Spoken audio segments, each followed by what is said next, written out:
ایک تو لا اکراہ فی الدین، دین میں کوئی جبر نہیں ہے۔ جو مفہوم یہ لوگ لیتے ہیں، ہمارے پاس صدر اول سے لے کر آج تک قرآن مجید کی آیات کی تفاسیر موجود ہیں، احادیث موجود ہیں۔ لا اکراہ فی الدین کا مفہوم آج تک کسی نے وہ نہیں لیا جو اس دور کے لبرلز اس کا مفہوم لیتے ہیں، اور زبان زد عام کر دیا گیا۔ اور عام میں نے سنا ہے لوگ کہتے ہیں جی دین میں کوئی جبر نہیں، دین میں کوئی سختی نہیں، جو مرضی کرتا پھرے۔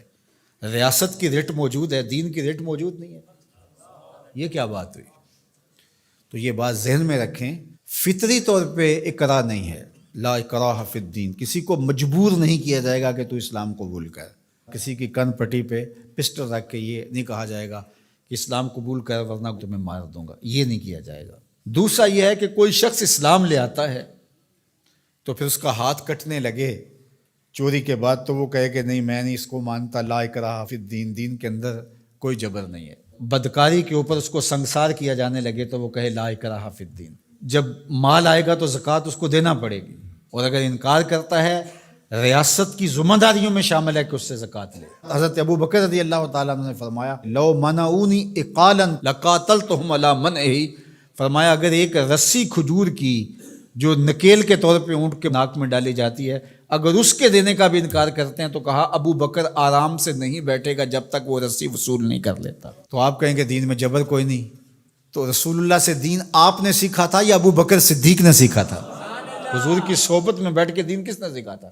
تو وہ تو یہ مفہوم سمجھے، آپ کی ریاست کی ریٹ ہے تو دین کی ریٹ کیوں نہیں ہے؟ تو چند اردو کی کتابیں پڑھ لینے سے یا لبرلز نے جو صغرے کبرے ملا کر کے خود ساختہ تشریحات دین کی اب کر رکھی ہیں، اور وہ کچھ لوگوں کو بڑی اچھی چیزیں لگتی ہیں، تو وہ دین کا نیا یہ ایڈیشن، یہ اسلام نہیں ہے، اسلام دو نہیں ہے، اسلام ایک ہی ہے، وہ صدیوں سے وہی اسلام ہے جو محمد عربی لے کر تشریف لائے صلی اللہ علیہ وآلہ وسلم۔ تو ایک بات یہ ذہن میں رکھیے گا۔ اور دوسری بات جو اس ججمنٹ میں لکھی گئی، فیصلے میں، وہ قرآن مجید کی تحریف کی گئی تھی اور وہ محرف نسخے تقسیم کیے گئے تھے، یہ سارا فیصلہ جس پہ ہوا ہے، اور 5,000 روپے کے اسٹامپ کے اوپر ہی ضمانت دے دی گئی۔ ساتھ یہ لکھا گیا کہ قرآن کی حفاظت تو اللہ نے اپنے ذمہ کرم پہ لی ہے۔ اچھا، وہ جو بونے بونے لوگ ہیں نا، وہ کہتے ہیں لو تم بات کرتے ہو، انہوں نے 2 آیتیں لکھی ہیں۔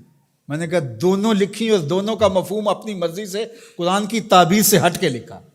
آیت لکھی انا نحن نزلنا الذکر و انا لہ لحافظون، اس کو ضمانت دے دی جس نے جو ہے وہ قرآن مجید کا مفہوم بدل کے کتاب چھاپی۔ پہلے تو میں پوچھتا ہوں آپ سے کہ اگر پاکستان کے دستور کو کوئی اپنی مرضی سے چھاپ دے تو کیا آپ چھاپنے دو گے؟ آپ اجازت دو گے؟ کوئی بات نہیں، اپنی مرضی سے، اس کو آزادی اظہار کا اتنا حق تو ہونا چاہیے۔ چند لوگوں نے سر جوڑ کے جو قانون وضع کیا ہے اس کو اس ملک کا کوئی شہری اپنی مرضی سے تبدیل نہیں کر سکتا، اور اگر کرے گا تو قابل مواخذہ جرم ہوگا، تو رب کے قرآن کو کوئی اپنی مرضی سے کیسے تبدیل کر سکتا؟ اور پھر یہ کہا جائے کہ اللہ نے قرآن کی حفاظت اپنے ذمہ لی ہے، آپ خام خواہ کی ٹینشن کیوں لے رہے ہیں؟ میاں اگر یہی بات ہے، اس کا انکار نہیں ہے کہ اللہ نے قرآن کی حفاظت اپنے ذمہ کرم پہ لی ہے، لیکن اس مفہوم کو نہیں لوگ سمجھ پائے کہ جو اللہ کی ذمہ داری ہوتی ہے اس کے ظاہری نظام کیا ہوتے ہیں۔ اللہ تعالیٰ نے قرآن مجید کی حفاظت اپنے ذمہ لی نا، لیکن جب لوگ مختلف قراتوں کی طرف جانے لگے تو سب سے پہلی فکر کس کو ہوئی؟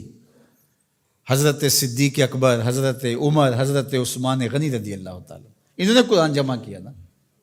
تو کیا یہ آیت انہوں نے نہیں پڑھی تھی؟ تو جب لوگوں نے آ کے کہا کہ معاملہ خراب ہوتا جا رہا ہے تو قرآن کو جمع کیا جائے تو یہ بھی آیت پڑھ دیتے، انا نحن نزلنا الذکر و انا لہ لحافظون، اور بات ختم ہو جاتی اور یہ اتنا کچھ نہ کرتے۔ لیکن وہ جانتے تھے اس نے حفاظت اپنے ذمہ کرم پہ لی ہے اور ڈیوٹیاں ہماری بھی لگائی۔ تو اللہ تعالیٰ جل شانہ کا نظام ہے، اور اس نظام کی ظاہری تنفیذ کے لیے ہوگا کچھ نہیں قرآن مجید کو، لیکن ہمارا امتحان ہے کہ تم نے کیا کیا۔ اور یہ آیت لکھ کر کے ایک اعلیٰ عدالت کے جج کے فہم اور دانش اور ان کی عقل اور ان کے دراک کو داد دینے کو جی چاہتا ہے۔ کتنے سادہ لوگ ہیں، اور قرآن مجید کی 2 آیات لکھی اور اس کا جو مفہوم تھا بالکل اس کے ہٹ کے استشہاد کیا۔